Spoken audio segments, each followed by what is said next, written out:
본문에서 읽으셔서 아시겠지만 이 요한일서에는 사랑이라는 단어가 굉장히 많이 등장을 합니다. 요한일서의 사랑은 굉장히 중요한 주제로 다뤄지죠. 요한일서의 수신자가 되는 이 공동체 안에는 문제가 한 가지 있었습니다. 다툼과 분열과 대립이 이 요한일서를 받는 공동체 안에 있었죠. 이런 분열의 시작은 외부에서 들어온 이단 때문에 이제 시작이 됐습니다. 어떤 이단이냐, 특별히 영지주의라는 이단이 이 요한일서의 수신자인 그 공동체 안에 들어왔습니다. 아시는 것처럼 영지주의라는 것은 영혼은 거룩하고 선하지만 육신은 부정하다. 그래서 거룩하신 하나님이 부정한 육신 가운데 거할 수 없다라고 주장하는 사람들이 영지주의자들입니다. 그러니까 이 사람들의 주장대로라면 성육신이라는 사건이 일어날 수가 없는 것이죠. 예수님은 하나님이신데 하나님이 어떻게 부정한 육신 가운데 들어갈 수 있느냐? 그렇기 때문에 성육신은 하나님이 이 땅에 우리 육신의 몸으로 오셨다. 이 사건은 잘못된 것이다라고 주장하는 사람들이 영지주의자입니다. 이런 영지주의자, 이런 이단에 대해서 그래서 사도 요한이 뭐라고 얘기하냐면 예수님이 하나님의 아들이심을 보이기 위해서 요한일서 1장 1절에서 여기 이렇게 얘기를 하는 거죠. 태초부터 있는 생명의 말씀에 관하여는 우리가 들은 바요, 눈으로 본 바요, 자세히 보고 우리의 손으로 만진 바라 라고 말씀을 하고 있습니다. 요한 이렇게 얘기하는 거죠. 내가 예수님을 확실히 보았다. 그리고 예수님과 대화하면서 목소리도 들었고 심지어는 만지기까지 했는데 그분은 하나님이 맞다. 하나님이신 예수님이시다. 그러니까 너희 영지주의자들 이 공동체 흔들지 말라라고 요한이 1장 1절부터 경고를 하며 말씀을 하고 있습니다. 그런데 사도 요한이 영지주의자들에게 또 한 가지 얘기를 하죠. 너희들이 왜 잘못됐느냐, 너희들이 영지주의가 왜 잘못됐느냐, 또 한 가지 이유를 얘기하는데 그 이유가 바로 오늘 이 요한일서에서 많이 등장하는 사랑입니다. 이 사랑이라는 것이 영지주의자들이 이단인지 아닌지를 가르는 중요한 요소다라고 얘기를 합니다. 영지주의자가 왜 이단이냐?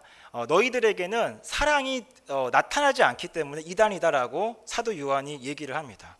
너희들은 사랑이 없고 오직 옳고 그름만을 가지고 모든 것을 판단하기 때문에 너희들은 나누고 대립시키고 분열시킬 뿐이지 너희에겐 사랑이 없기 때문에 너희가 주장하는 바가 아무리 옳고 확실하다 할지라도 너희는 진리일 수 없다, 이단이다라고 요한이 얘기를 하는 거죠. 그럼 여기서 우리가 한번 살펴볼 것은 이겁니다. 그러면 왜 진리에는 사랑이라는 요소가 들어갈 수밖에 없는가? 왜 사랑이라는 요소가 진리와 비진리를 가르는 요소가 되는가? 우리가 이것을 좀 한번 살펴볼 필요가 있습니다. 먼저 오늘 말씀 17절을 보면 이런 말씀이 나오죠. 사랑은 우리에게 담대함을 준다라고 말씀을 하고 있습니다. 사랑은 두려움을 내어 쫓는다라고 말씀을 하고 있습니다. 그러니까 사랑과 두려움은 공존할 수 없다라고 얘기를 하고 있죠. 그럼 이 두려움이라는 것이 어디에서 생겨나는가 한번 생각을 해볼 필요가 있죠. 우리 인간이 가지고 있는 모든 두려움은 어디로부터 생겨나는가? 성경에 의하면, 말씀에 의하면 인간이 가지고 있는 모든 두려움은 죽음이라는 근원으로부터 시작된다라고 말씀을 하고 있습니다. 내가 언젠가는 죽는다라는 그 사실에서 인간이 느끼는 모든 두려움이 사실은 거기로부터 기인한다라고 얘기를 하는 거죠. 그럼 우리가 왜 사람이 이렇게 죽게 되었을까? 말씀에 의하면 분명히 사람은 죽음을 경험하지 않도록 창조함 받았는데 왜 사람이 이 죽음을 경험하게 되었을까? 아시는 것처럼 죽음이라는 형벌을 받았기 때문에 그렇습니다. 죽음이 형벌로서 주어졌기 때문에 죽음을 경험하는 거죠. 원래 형벌로서 죽음이 안 주어졌으면 안 죽어도 되는데 형벌로서 죽음이 주어졌기 때문에 사람은 죽을 수밖에 없고 거기서 두려움을 느낀다라는 겁니다. 이런 내용을 말씀하고 있는 것이 고린도전서 15장 55절부터 56절에 등장을 하는데 사망아 너의 승리가 어디 있느냐? 사망아 내가 쏘는 것이 어디 있느냐? 사망이 쏘는 것은 죄요 죄의 권능은 율법이라 라고 말씀을 하고 있습니다. 두려움을 느끼게 하는 것은 죽음이고 그 죽음은 어디로부터 비롯됐느냐? 죄로부터 비롯된다라고 얘기를 하고 있습니다. 그런데 방금 읽은 56절에서는 한 단계 더 나아가죠. 죽음이라는 것이 죄로부터 비롯되는데, 그러면 그 죄는 도대체 어디로부터 비롯되는 것인가? 죄는 어디로부터 시작되는 것인가? 그것에 대해서 56절은 율법에서 시작된다라고 얘기를 합니다. 죄가 죄일 수 있는 것은 율법이 우리가 한 행위를 죄라고 규정하기 때문에 죄다라고 얘기를 하죠. 우리가 죄를 지었어도 율법이 없으면 그 죄가 아닌 게 됩니다. 이것을 말씀하고 있는 것이 로마서 5장 13절이죠. 죄가 율법 있기 전에도 세상에 있었으나 율법이 없었을 때에는 죄를 죄로 여기지 아니하였느니라. 그러니까 우리가 알고 있는 어떤 행위 중에 그것이 죄인 이유는 뭐냐면 율법이 그것이 죄라고 규정하기 때문에 그렇습니다. 이 모든 것을 정리하면 이렇게 되는 거죠. 사람은 원래 죽지 않게 창조되었는데 죄를 지어서 죽게 되었습니다. 그 죄가 무엇으로 비롯됐습니까? 율법으로부터 비롯됐죠. 이 사실 때문에 모든 사람들은 두려움에 처하고 있다라고 정리를 할 수가 있습니다. 그럼 이 모든 것을 통해서 우리가 중요한 사실 한 가지를 끄집어낼 수가 있는데, 그렇다면 사람들이 언제 두려움을 느끼는가? 그것은 사람이 하나님과 율법적인 관계에 있을 때 두려움을 느낀다라고 얘기할 수 있습니다. 그러니까 우리가 살아가면서 느낄 수 있는 모든 그 두려움의 근원, 그 두려움의 원인, 그 원인이 무엇이냐면 나하고 하나님과의 관계가 율법적인 관계로 이루어져 있기 때문에 두려움을 느낀다라고 얘기를 할 수가 있죠. 그런데 이 그리스도인은 반대죠. 그리스도인은 죽음의 영향을 받지 않습니다. 사망의 영향을 받지 않죠. 사망이 우리에게 힘을 발휘를 하지 못합니다. 왜 사망이 그리스도인에게는 힘을 발휘하지 못하는가? 로마서 8장 14절 15절에 이렇게 말씀을 하고 있는데, 무릇 하나님의 영으로 인도함을 받는 사람은 하나님의 아들이라. 너희는 다시 무서워하는 종의 영을 받지 아니하고 양자의 영을 받았으므로 우리가 아빠 아버지라고 부르짖느니라 라고 말씀을 하고 있습니다. 왜 그리스도인이 죽음의 영향을 받지 않는, 여기서 죽음의 영향을 받지 않는다는 것은 뭐냐면 육체적인 죽음은 누구나 다 경험을 하죠. 하지만 여기서 말씀하고 있는 죽음은 영원한 죽음을 얘기합니다. 그리스도인이 아닌 사람들은 영원한 죽음을 경험할 수밖에 없지만 그리스도인은 영원한 죽음을 경험하지 않죠. 그러면 왜 그리스도인은 영원한 죽음을 경험하지 않게 됐느냐? 그것이 바로 우리와 하나님과의 관계가 바뀌었기 때문에 그렇습니다.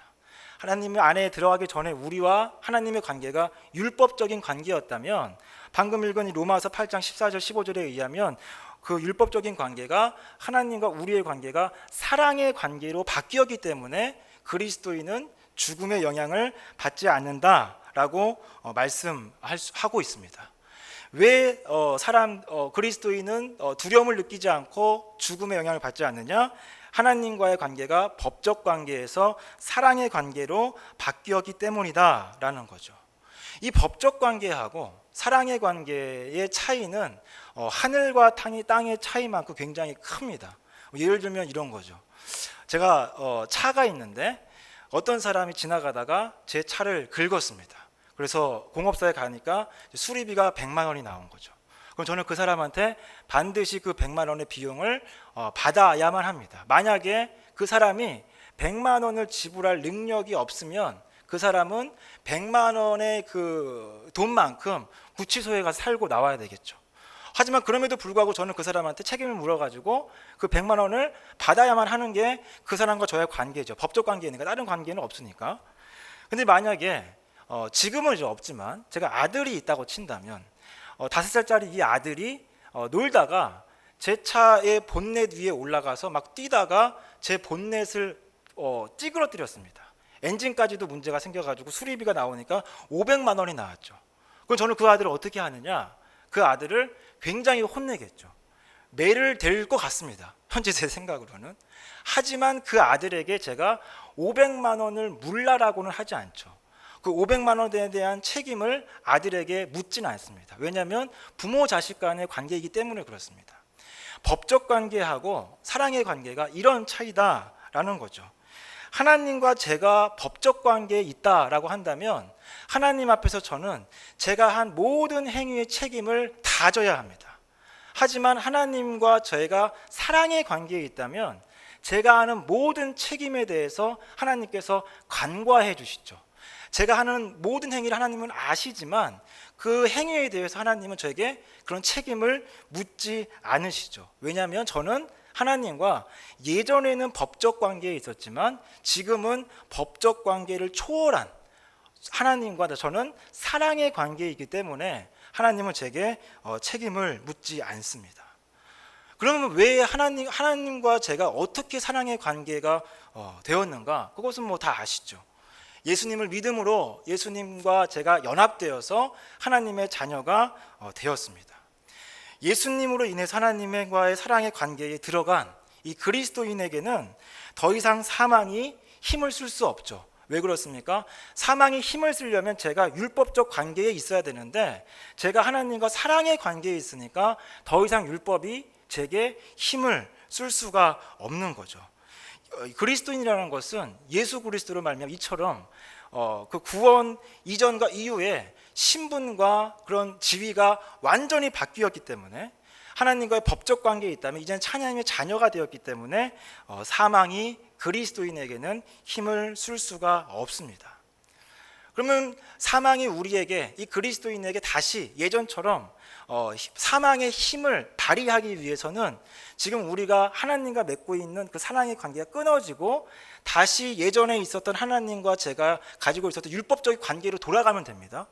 그러면 사랑의 관계에서 율법적인 관계로 제가 돌아가려면 무슨 일이 벌어져야 되냐면 예수님이 십자가에서 돌아가신 그 사건이 무효화가 되고 역사에서 지워져야 됩니다. 그렇게 되면 제가 사랑의 관계가 끊어지고 다시 율법적인 관계로 돌아갈 수 있죠. 하지만 반대로 예수님의 그 십자가 사건이 결코 없어지지 않는 한 우리가 받은 하나님의 그 구원, 우리가 지금 맺고 있는 하나님과 저와의 사랑의 관계는 결코 끊어질 수가 없습니다. 그러니까 이 십자가의 사건이란 걸 결코 역사에서 지울 수가 없으니까 한 번 구원받은 그리스도인은 하나님과의 그 사랑의 관계에서 절대로 끊어질 수가 없다라는 것이죠. 이 구원받은 그리스도인은 모두 하나님과 율법적인 관계를 초월해서 사랑의 관계에 들어가 있습니다.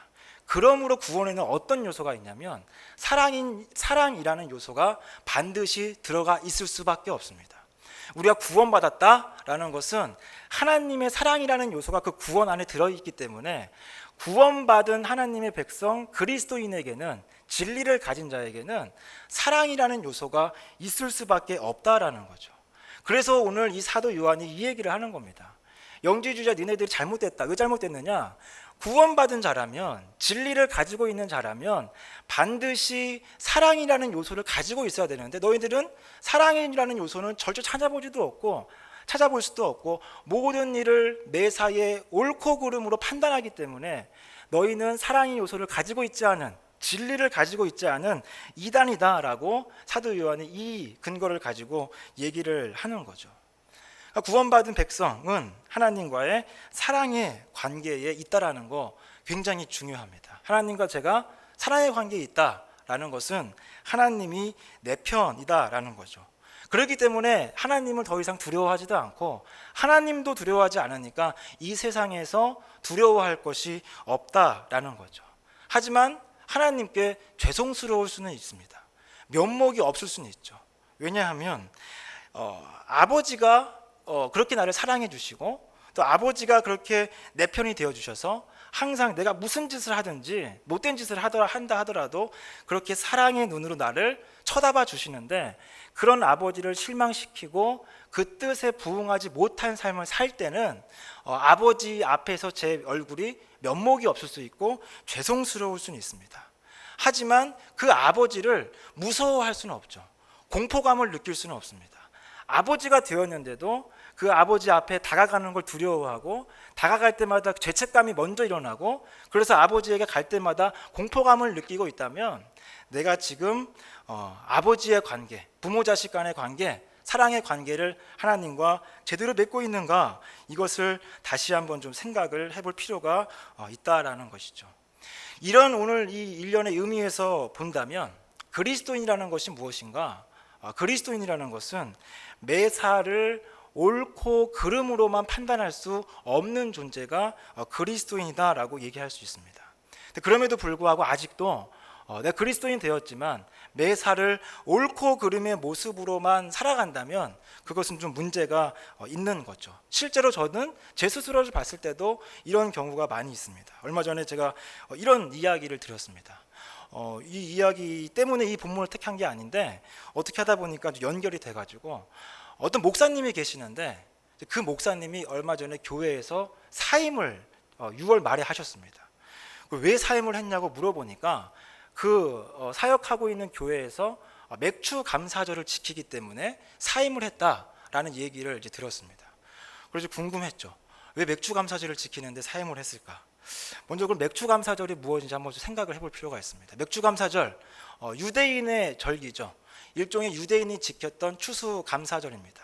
유대인이 보리를 수확하고 나면 첫 번째로 수확한 보리를 하나님께 드리는 그 절기가 맥주 감사절이죠.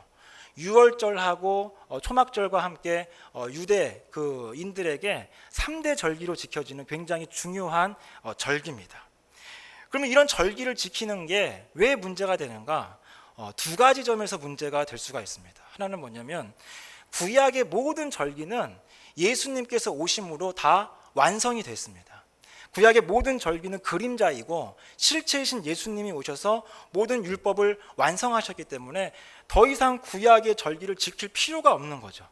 그러니까 이런 의미에서 구약의 절기 맥주감사절을 지킬 필요가 없습니다. 또 한 가지 이유는 뭐냐면 성경에서 절기를 지키라는 말씀이 등장하지는 않습니다.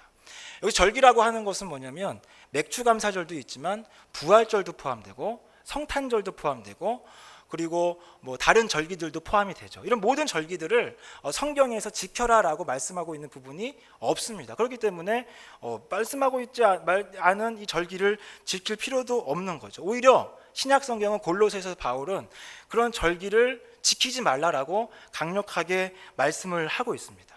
그러니까 이런 점을 들어서 이 목사님이 분명히 절기는 지키면 안 되는 것인데 지켰기 때문에 저는 이 교회를 사임하겠습니다라고 얘기를 하고 실제로 이제 그만뒀습니다.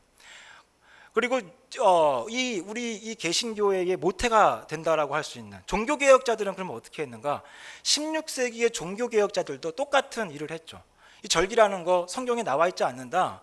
성경이 가장 중요한 이 신앙의 중요한 근간인데 그 근간인 성경에서 절기를 지키고라는 말을 안 하고 있는데 우리가 이 절기를 왜 지키느냐라고 하면서 종교개혁자들은 절기에 대해서 굉장히 비판적인 태도와 자세를 가졌습니다. 실제로 뭐 성탄절이라든지 부활절의 기원을 보면은 그 4세기에 기독교가 로마 황제에 의해서 공인된 이후에 이교도들 뭐 태양신을 섬기는 그 이교도에서 날짜를 따와서 그것을 성탄절, 뭐 부활절로 지켰기 때문에 이교도에서 가져온 절기다라고 얘기하면서 종교개혁자들은 안 지켰고 또 그리고 이 절기들을 가톨릭에서 굉장히 잘못 사용했기 때문에 종교개혁자들은 특히나 이 절기를 비판하고 반대했습니다. 그럼 이렇게만 들으면 우리가 그럼 절기를 지키면 안 되겠구나. 3일 전에 저희가 맥주감사절을 지켰는데 이거는 정말 큰일이구나 라고 생각할 수가 있지만 절기에 대한 의견 이것이 전부는 아닙니다.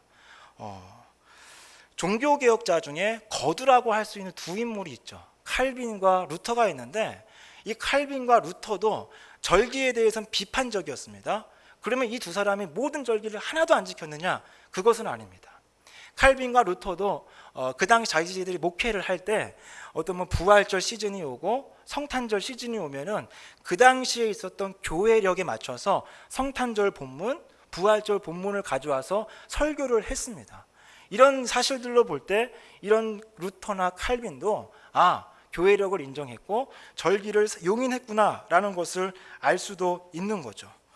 그리고 이 우리의 한국의 장로교를 소개시켜준 스코틀랜드 장로교회가 있습니다.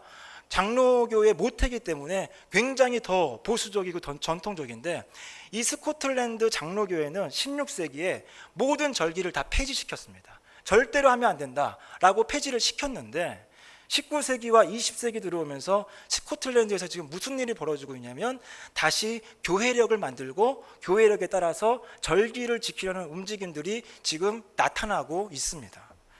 그리고 또 우리 이 한국에 고신대학교가 있죠. 우리가 흔히 고신측이라고 얘기하는데 그 고신대학교 교수님들이 이런 절기에 대한 입장을 정리해서 발표한 입장문이 있습니다. 근데 그 입장문을 보면 뭐라고 얘기하냐면 비록 절기가 성경적 규범은 아니지만 하나님께서 우리 그리스도인들에게 주시는 아주 선물로 이해할 수 있고 아름다운 전통이기 때문에 하나님의 말씀에 위배되지 않는 범위에서 이 절기들을 사용하는 것은 괜찮다, 지킬 수 있다라는 입장을 내놓았습니다. 그래서 이런 분위기 때문에 아시는 것처럼 뭐 맥주감사 저희 교회만 지키는 것이 아니고요, 한국에 있는 많은 교회들이 맥주감사절의 절기를 지키고 있고 부활절, 성탄절을 안 지키는 교회들이 없습니다. 옳고 그름의 문제로만 보면 이 절기를 지키는 것은 잘못된 것이죠. 심지어 이런 잣대로만 본다면 수요 예배와 새벽 예배를 드리는 것도 잘못된 것이다라고 얘기를 할 수 있습니다. 하지만 유익의 차원에서 본다면 우리의 신앙을 생각했을 때 우리의 신앙에 유익이 되고 우리의 신앙을 조금 더 성숙하고 조금 더 깊게 한다라는 그런 측면에서 본다면 절기를 지키는 것은 굉장히 도움이 되고 좋은 것이죠. 그래서 한국교회는 이 절기를 적절한 범위 내에서 용인을 하고 있습니다. 오늘 말씀을 통해서 우리가 생각해 볼 점은 이거죠. 그렇다면 오늘 말씀을 통해서 그리스도인이라면 어떻게 해야 되는가? 그리스도인이라면 옳고 그름의 관점으로만 모든 것을 판단하는 거, 그래선 안 된다라는 거죠. 경직되고 또 정죄하고 편을 가르고 편협한 이런 것을 넘어서서 그리스도인이라면 오늘 말씀처럼 우리가 받은 구원 안에는 하나님께서 우리에게 주신 율법적인 관계를 넘어선, 그것을 뛰어넘은 사랑이라는 요소가 있다라는 것을 생각을 하면서 조금 더 유연하고 조금 더 포용적이고 조금 더 이해할 줄 알고 남에게 져줄 줄도 아는 그런 마음이 필요하다라는 것이죠. 요즘 이 세대도 그리고 뭐 지역 간에도 또 경제적인 이익 앞에서 분열과 갈등이 있죠. 세계적으로도 또 국경이 점점 높아지고 민족에 대해서 배타적이고 이기적인 경향들이 짙어지고 있습니다. 이럴 때 오늘 말씀을 우리가 기억하면서 이런 시대 때 점점 더 나누어지고 분열되고 더 장벽을 높이 쌓아가는 이런 시대에 우리 그리스도인은 어떻게 해야 되는가? 옳고 그름을 뛰어넘어서 우리에게 주신 그 사랑으로 품을 줄 아는 그런 아름다운 삶을 사는 저와 여러분 되시기를 바라겠습니다. 기도하겠습니다.